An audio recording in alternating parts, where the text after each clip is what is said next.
Қазақ тілі пәні тақырыбы сұраулы сөйлем.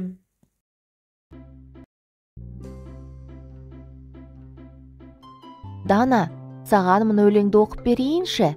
Жарайды.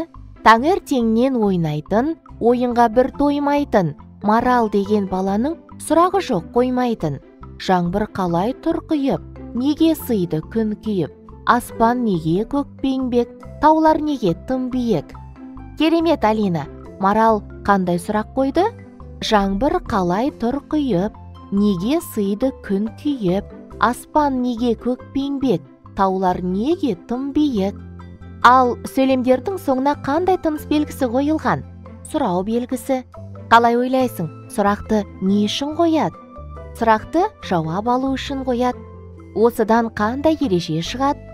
Жауап алу мақсатымен айтылған сөйлемдерді сұраулы сөйлем деп атаймыз. Сұраулы сөйлемнен соң сұрау белгісі қойылады.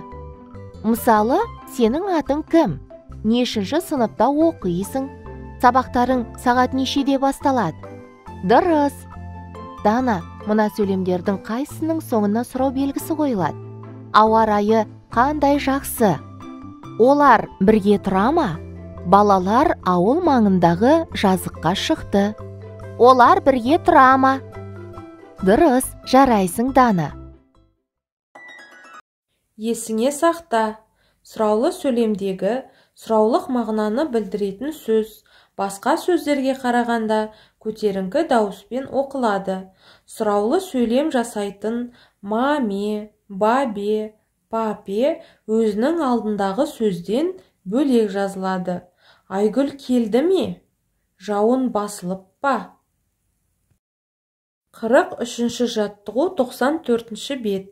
Өлеңді тиісті дауыс ырғағымен оқы. Оқыған сәтіңді аудио жазбаға жазып ал.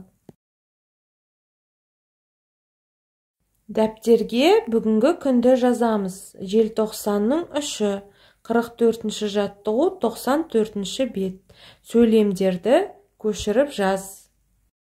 47-ші жаттығу 96-ші бет.